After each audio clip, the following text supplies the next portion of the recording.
여러분 안녕하십니까? 마나임 뉴스입니다. 이 시간에는 과거에 치유하는 교회였었죠. 김호식 목사가 담임으로 있었던 교회입니다. 화곡동 교회. 이 화곡동 교회에서 벌어진 일이죠. 한경국 목사, 위임 목사 청빙 부결 사태 한번 다루겠습니다. 여러분 이번 화곡동 교회에서 한경국 목사를 위임 목사로 청빙을 하기 위한 공동의회 결과는 그냥 단순한 투표 실패 그렇게 봐서는 되지 않습니다. 자, 이것은 이 결과를 봤을 때 말이죠. 이 교회 안에서 화곡동 교회 안에서 얼마나 깊은 갈등 그리고 상처가 존재하는지 아주 극명하게 보여주는 사건이다. 그렇게 저는 생각을 합니다. 여러분 아시겠지만은 총 투표수가 1545명이었습니다. 찬성이 958표, 반대가 587표였습니다. 그러니까 이제 교단 헌법상, 예장통합총회 헌법상 3분의 2가 득표가 돼야 되는데, 그러니까 1031표가 돼야 되는데, 거기 미달해서 부결이 됐습니다. 72표가 부족했다는 겁니다.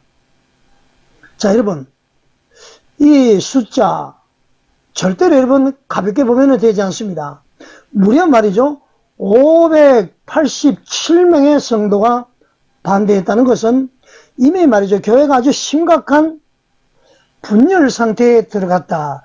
이렇게 봐도 무리가 아닐 것 같습니다. 그런데 지금 일부에서는 말이죠. 장로들이죠. 쉽게 말하면 재투표를 하면 된다. 위임 목사만 부결된 것이지 담임 목사는 가능하다. 이건 이제 심지어 이것은 말이죠. 예장통합총회 헌법시행규정 제16제 1 이걸 왜곡 해석해서 말이죠. 막 이야기를 하고 있습니다. 그냥 담임 목사를 취임하면 된다. 이런 주장까지 나오고 있습니다. 시간 관계상 이 이제 법 해석은 나중에 드리기로 하고요. 자, 여러분 이것이 과연 성경적일까요? 과연 그것이 화곡동 교회를 살리는 길일까요? 오늘은 저희 만남 뉴스에서 말이죠. 이 문제를 성경적으로, 헌법적으로, 그리고 목회 윤리적 관점에서 함께 생각해 보겠습니다. 자, 여러분. 이번에 한경국 목사, 위임 목사 청빙 투표 부결이 가지는 의미를 한번 볼까요? 한경국 목사님은 아시겠지만은 23년 9월, 김호식 목사가 사실상 아웃이 되면서부터 그때부터 지금까지 한 2년 8개월 동안 화곡동 교회의 중심 지도자 역할을 해왔습니다. 법적 지위는 담임 목사가 아니었지만은 담임 목사의 역할을 해왔었죠. 그리고 당회에 전폭적인 지지도 있었습니다. 그런데 일반적으로 이런 상황이면은 여러분 위임 목사 청빙은 거의 통과되는 경우가 많습니다. 그런데 그 결과는 부결입니다, 여러분. 왜 그랬을까요? 왜 그렇게 됐을까요? 이것은 말이죠. 교회 안에서 매우 강한 반대 여론이 존재한다 이렇게 봐야 되는 것입니다. 그리고 우리는 여기서요 아주 중요한 사실 하나를 보아야 됩니다. 여러분 목사는 단순히 행정 책임자가 아니에요. 목사는 영혼을 돌보는 자입니다. 교회를 하나 되게 해야 되는 그런 존재라는 얘기입니다. 그런데 목회자의 존재 자체가요 교회의 지속적인 갈등과 분열의 원인이 된다면은 그 자체로 매우 심각하게 고민해야 되는 것 아닙니까, 여러분? 자, 그러면 성경은 우리에게 무엇이라고 말하는지 한번 살펴보겠습니다. 성경은 여러분, 교회 지도자에게 아주 매우 엄격한 기준을 요구합니다. 디모데전서 3장은 감독의 자격에 대해서 말하죠. 감독, 목사에 대해서 말하죠. 장로에 대해서 말하죠. 책망할 것이 없어야 한다고 되어 있습니다. 책망할 것이 없어야 된다. 자, 한경국 목사 책망할 것이 없을까요? 제가 한동안 화곡동 교회 한경국 목사에 대해서 신문이나 방송을 하지 않은 이유는 그래도 2년 몇 개월 동안 나름대로 수고를 했기 때문에 교인들의 평가는 받아볼 때까지는 그래도 중립을 지켜야 되지 않는가 이런 생각을 가지고 전혀 보도 내지는 방송을 하지 않았습니다. 이제는 이제 부결된 상태에서 하나님의 뜻이 무엇인가 깊은 생각을 하고 방송을 하는 것이기 때문에 여러분들 오해는 하지 마시기 바랍니다. 자, 책망할 것이 없어야 된다고 했고요. 디도서 1장에서는요, 다투지 아니하고 선한 일을 좋아하고 절제하고 거룩해야 한다. 지도자의 자격이. 자, 여러분, 목회자의 가장 중요한 사명 중에 하나는 바로 교회의 평안을 지키는 것이죠.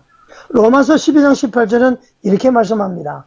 할 수 있거든 너희로서는 모든 사람과 더불어 화목하라. 놀랍죠? 히브리서 12장 14절도 모든 사람과 더불어 화평함과 거룩함을 따르라고 그랬습니다. 여러분, 그런데 지금 화곡동 교회 상황은 어떻습니까? 이미 오랜 기간 동안 갈등이 지속이 되어 왔습니다. 찬성과 반대가 극심하게 갈렸습니다. 이런 경우는 거의 없습니다. 거의 없어요. 위임 투표할 때 거의 이런 경우는 없습니다. 587명의 반대는 단순한 숫자로 봐서는 되지 않습니다, 여러분. 그것은 말이죠. 수백 명의 상처, 수백 명의 불안, 수백 명의 양심의 외침으로 봐야 되는 것 아닙니까? 자, 헌법적으로도 이미 큰 상처를 남긴 것을 알 수가 있습니다. 화곡동 교회 문제 처음부터 논란이 컸습니다. 막 영등포 노회에 총회에 막 이렇게 말이죠. 행정쟁성이 계속 있었죠. 왜냐하면은 예장통합총회헌법 정치 27조 3항은 부목사의 적각성계를 금지하고 있습니다. 자, 그래서 한경국 목사가 말이죠. 동사 목사 형식으로 약 2년 8개월 동안 심의를 이어왔는데 실질적으로 교회를 떠나는 것이 인연이냐, 그 안에 있는 것이 인연이냐, 위장 사임이 아니냐, 이런 여러 가지 얘기가 나왔죠. 사실 좀 문제는 있기는 있습니다. 아닐 수도 있고 말이죠. 자, 그런데 이미 이 과정 자체가 교회 안에서 말이죠. 엄청난 논쟁을 불러왔습니다. 서로 뭐 이렇게 뭐 고소고발 행정쟁송이 있었으니까 말이죠. 그런데 이번에 공동회에서 공식적으로 부결까지 되었어요. 그렇다면 여기서 중요한 것은 억지로 길을 만드는 것이 아니라 교회의 상처를 치유하는 것이어야 됩니다. 자, 화곡동교회 당에 말씀드립니다. 억지로 길을 만드는 것이 아니에요. 바로 교회의 상처를 치유하는 것에 목표를 두어야 됩니다. 자, 재투표 강행 이런 얘기가 나오는데요. 지금 일부에서는 재직회 과반수 찬성으로 다시 추진하자. 담임 목사 청빙을 하자. 위임 목사 부결됐으니까 담임 목사 다시 청빙하자. 그리고 16조 1항에 있는 것이 위임 목사 부결됐으면 담임 목사를 그냥 취임하면 된다. 이 말도 안 되는 얘기를 합니다. 그 사람 신분이 담임 목사일 때 위임 목사 청빙 투표에서 위임 목사가 부결이 되어도 담임 목사 직은 유지한다. 그 얘기지. 생뚱맞게 담임 목사가 아니었던 사람을 위임 목사 청빙해서 부결되면 담임 목사 된다. 말도 안 되는 거죠. 왜 그런 담임 목사 선출 규정이 있겠습니까? 여러분, 교회는 법의 최소선만 지키는 조직이 아니에요. 교회는 사랑과 양심과 덕으로 움직여야 하는 신앙 공동체입니다. 그래서 고린도서 10장 23절 여러분 아시죠? 모든 것이 가하나 모든 것이 유익한 것은 아니오라고 그랬습니다. 모든 것은 힘으로 다 할 수가 있지만 모든 것이 우리 신앙생활에 유익한 것이 아니다. 이 말은 모든 것이 하나님이 기뻐하시는 것이 아니다. 그런 얘기입니다. 설령 법적으로 가능한 길이 있다고 하더라도요. 그것이 교회를 산산조각 내고 한 사람이라도 실종하면은 목회자는 뭉쳐야 됩니다. 그러지 않습니까? 왜 그렇습니까, 여러분? 목사는 이기는 사람이 아니라 희생하는 사람이기 때문입니다. 자, 지금 필요한 것은 뭔가의 싸움에서 승리하는 것이 아니라 살신성인의 모습을 보여줘야 됩니다. 예수님은 권리를 주장하지 않으셨어요? 하나님의 아들이라는 권리 주장하지 않았습니다. 자기의 자리를 비우십니다. 십자가를 지셨어요. 빌립보서 2장은 이렇게 말씀합니다. 자기를 비워 종의 형체를 가지사 주인이지만은 종으로 바뀌었다는 얘기입니다. 오늘 우리 한국교회가 무너지는 이유 중에 하나가 말이죠. 내가 반드시 이겨야 한다. 이런 목회 권력 의식 때문입니다. 자, 그렇지만 진짜 목자는 다릅니다. 교회가 분쟁으로 갈라질 것이 보이면은요, 자신을 내려놓을 줄 알아야 됩니다. 교회의 평안을 위해서 눈물로 물러날 줄 알아야 되는 것입니다. 저는 개인적으로 한경국 목사가 지금이라도 개국적인 결단을 내려야 한다고 생각합니다. 우선 여러분 한경국 목사 보면은 아주 미남이잖아요. 아주 호남형입니다. 어디 가서 뭘 하더라도 저는 잘할 수 있으리라고 봅니다.